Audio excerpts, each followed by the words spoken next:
അസ്സാം വലൈക്കും വറഹമത്തുള്ള അൽഹംദുലില്ലാ വസ്സലാത്തു വസ്സലാമു അലാ റസൂലില്ലാ വഅലാ ആലിഹി വസുഹാബിഹി അജ്മഈൻ അമ്മാ ബഅദ്. നമ്മൾ നമ്മുടെ വീട്ടിലൊക്കെ കുട്ടികൾ എന്തെങ്കിലുമൊക്കെ കടലാസ് കൊണ്ടോ അല്ലെങ്കിൽ എന്തെങ്കിലും സാധനങ്ങളെ കൊണ്ടൊക്കെ അവരെന്തെങ്കിലുമൊക്കെ ഉണ്ടാക്കിയിട്ട് നമ്മളടുത്ത് കൊണ്ടുവരും. അപ്പം അങ്ങനെ കൊണ്ടുവന്നിട്ട് നമുക്ക് കാണിച്ചു തരുമ്പോൾ എന്താന്ന് ഒരു പക്ഷേ നമുക്ക് മനസ്സിലായിക്കൊള്ളണമെന്നില്ല. അപ്പോൾ കുട്ടികൾ നമുക്ക് വിശദീകരിച്ച് തരും, അത് ഇന്ന സാധനമാണ്, അതിൻ്റെ ഉപയോഗം ഇന്നതാണ് എന്ന് നമ്മോട് പറയും. അപ്പോൾ നമ്മളിത്രയൊക്കെ വിവരമുള്ളവരായിട്ടും ജീവിത പരിചയമുണ്ടായിട്ടും ഒരു കുട്ടി എന്താണ് ഉണ്ടാക്കിയത് നമുക്ക് മനസ്സിലാവാതിരിക്കാൻ കാരണം അവൻ്റെ മനസ്സിലുള്ളത് നമുക്കറിയില്ല. അപ്പോൾ ഒന്നിനെ ഉണ്ടാക്കുന്നവനാണ് യഥാർത്ഥത്തിൽ അതിനെക്കുറിച്ച് ഏറ്റവും നന്നായി അറിയുന്നവനാണ്. അതുകൊണ്ടാണ് കമ്പനികളൊക്കെ അവരുണ്ടാക്കുന്ന പ്രൊഡക്ഷനുകൾ, അവരുണ്ടാക്കുന്ന വസ്തുക്കൾ എന്താണ്, അതെങ്ങനെ ഉപയോഗിക്കണം, അത് ഉപയോഗിക്കുമ്പോൾ എന്ത് ശ്രദ്ധിച്ചില്ലെങ്കിലാണ് അതിന് തകരാറ് സംഭവിക്കുക എന്നൊക്കെ നമുക്ക് പറഞ്ഞു തരും.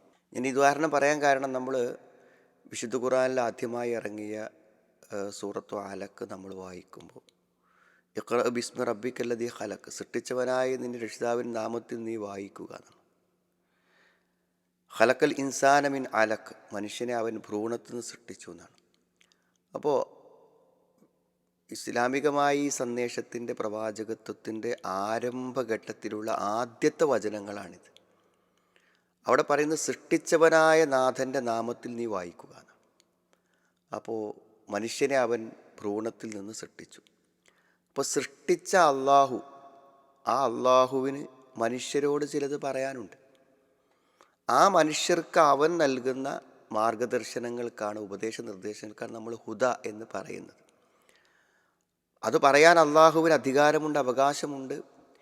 മാത്രമല്ല നമ്മളെക്കുറിച്ച് വളരെ കൃത്യമായി അറിയുന്ന, നമ്മുടെ ജീവിതത്തെക്കുറിച്ച്, നമ്മുടെ ശരീരത്തെക്കുറിച്ച്, നമ്മുടെ സൃഷ്ടിപ്പിനെക്കുറിച്ച്, നമ്മുടെ സാഹചര്യങ്ങളെക്കുറിച്ച് ഏറ്റവും അറിയുന്ന അള്ളാഹു നമുക്ക് തന്ന ഏത് നിർദ്ദേശങ്ങളാണെങ്കിലും അത് പാലിച്ച് മുന്നോട്ട് പോവലാണ് മനുഷ്യന് ഏറ്റവും സുരക്ഷിതത്വം എന്നാണ് അതിൽ പറയുന്നത്.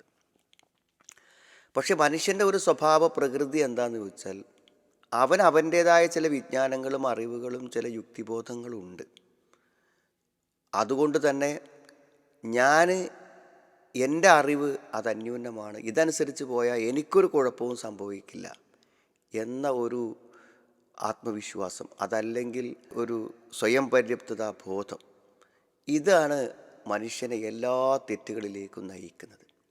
സത്യത്തിൽ മനുഷ്യനൊന്നും അറിയില്ല. അല്ലമൽ ഇൻസാന മാലം വ്യാലം എന്നാണ്. അല്ലാഹു അഖ്റജക്കും മിൻ ബുത്തൂനി ഉമ്മാത്തിക്കും, നിങ്ങളുടെ മാതാക്കളുടെ ഗർഭാത്ത് നിങ്ങളെ പുറത്തു കൊണ്ടുവന്നില്ലാത്ത കാലം മനുഷ്യങ്ങൾ ഒന്നും അറിയാത്തവരായിട്ടാണ്. ഇപ്പോൾ മനുഷ്യന് എല്ലാ കാര്യങ്ങളിലും ഉപദേശ നിർദ്ദേശങ്ങൾ ആവശ്യമാണ്. വിവാഹം നടക്കുന്ന സമയത്ത് നമ്മളെ മോൾക്ക് നല്ലൊരു ഉപദേശ വിവാഹത്തെക്കുറിച്ച് കൊടുത്തില്ലെങ്കിൽ അതുമാത്രം മതിയാവും അവിടെ ദാമ്പത്യ ജീവിതത്തിൽ അപകടങ്ങൾ സംഭവിക്കാൻ. എവിടെയും മനുഷ്യന് മാർഗനിർദ്ദേശങ്ങളും ഉപദേശങ്ങളും ആവശ്യമാണ് എന്നതാണ് വസ്തുത. പക്ഷേ ഈ ഉപദേശങ്ങളൊക്കെ കിട്ടിയിട്ടും അതൊന്നും വേണ്ടെന്ന് മനുഷ്യൻ വിചാരിക്കാൻ കാരണം, കല്ല ഇന്നൽ ഇൻസാന ലയത്തുക, മനുഷ്യൻ അതിരുവിട്ടവനായിരിക്കുന്നു, അതിക്രമിയായിരിക്കുന്നു. അള്ളാഹുവിൻ്റെ മാർഗനിർദ്ദേശങ്ങൾ വിട്ടവൻ പ്രവർത്തിക്കുന്നു, അതിനവൻ പരിഗണിക്കുന്നില്ല. എന്താ കാരണം? അർറഅഹുസ്തഗന, അവനെ സ്വയം പര്യാപ്തനായി കണ്ടു. എൻ്റെ കാര്യങ്ങൾ എനിക്ക് ചിന്തിക്കാൻ അറിയും, എനിക്ക് വരുന്ന അപകടങ്ങൾ എന്താണെന്ന് എനിക്കറിയും, എൻ്റെ ചോയ്സാണ്, എൻ്റെ ഇഷ്ടമാണ് എന്ന് മനുഷ്യൻ വിചാരിക്കുന്നു. അള്ളാഹുവിൻ്റെ ഏതൊരു നിർദ്ദേശത്തെ ലംഘിക്കുന്ന ആളുകളും അതാണ്. ഒരാളിപ്പോൾ ഒരു പരീക്ഷയൊക്കെ എടുക്കാൻ വേണ്ടി തീരുമാനിക്കും, പരീക്ഷ കൊടുക്കാൻ വേണ്ടി തീരുമാനിക്കുമ്പോൾ അത് വിജയമുണ്ടാകുമെന്ന് അവൻ പ്രതീക്ഷിക്കണം. അള്ളാഹു പറയുന്നത് അത് മനുഷ്യൻ്റെ സമ്പത്തിനെ നശിപ്പിച്ച് കളയുന്നതാണ്. അപ്പോൾ അള്ളാഹുവിൻ്റെ മാർഗദർശനങ്ങളെ മനുഷ്യൻ ഉപേക്ഷിക്കണം. ഏത് തെറ്റും മനുഷ്യൻ ചെയ്യുന്നതിൻ്റെ കാരണം എനിക്കൊന്നും വരില്ല എന്ന്. ഓവർ സ്പീഡിൽ പോകുന്ന ഒരാളോട് നമ്മൾ പറഞ്ഞാൽ അതൊക്കെ ഞാൻ ശ്രദ്ധിച്ച് തന്നെയാണ് പോകണതെന്ന് പറയും. എന്തും നമ്മുടെ ജീവിതത്തിൽ ദോഷകരമായ ഏത് കാര്യങ്ങളും നമ്മൾ പ്രവർത്തിക്കുന്ന അടിസ്ഥാനത്തിൽ എന്ത് വിഷയത്തിലാണെങ്കിലും അള്ളാഹുവിൻ്റെ നിയമങ്ങൾ പാലിക്കലാണ് നമുക്ക് ആരോഗ്യകരം. ഇപ്പോൾ നമ്മുടെ സൃഷ്ടാവ് അള്ളാഹ് ആയതുകൊണ്ട് നമ്മൾ എന്ത് കഴിക്കണം, ഈ ശരീരത്തിന് എന്താണ് പറ്റുക എന്ന് പറയാനും അള്ളാഹുവിനാണ് പറ്റുക. അതുകൊണ്ടാണ് ഉഹില്ലക്കും തൊയ്യബാത്ത്, നല്ലതിനെ അനുവദിച്ചു, നല്ലതല്ലാത്തതിനെ വിരോധിച്ചു എന്നാണ്. നമുക്ക് വരുന്ന രോഗങ്ങളുടെ ഏറ്റവും പ്രധാനപ്പെട്ട കാരണം, ഇപ്പോൾ ഇന്ന് പിന്നെ ആരോഗ്യ ചർച്ചകളാണ് നമ്മുടെ സോഷ്യൽ മീഡിയ നിറച്ചും. എല്ലാ ഡോക്ടർമാരും എന്ത് ചെയ്യുന്നു, പിന്നെ അവരൊക്കെ ചാനലുകൾ നടത്തുകയാണ്. അവർ എല്ലാ ദിവസവും എന്താണ് അതിൻ്റെയൊക്കെ ആകത്തുക എന്താണ്? മനുഷ്യൻ്റെ ജീവിത സുരക്ഷയ്ക്ക് എന്താണ്? ഫാറ്റ് ലിവർ കുറക്കാൻ എന്താണ്? കിഡ്നിക്ക് തകരാറ് വരാതിരിക്കാൻ എന്താണ്? ഹാർട്ടിന് പ്രശ്നം വരാതിരിക്കാൻ ഒക്കെ ഡയറ്റിൻ്റെ ക്രമീകരണം, ഭക്ഷണത്തിൻ്റെ ക്രമീകരണങ്ങളാണ് അതിലൊക്കെ പറയണത്.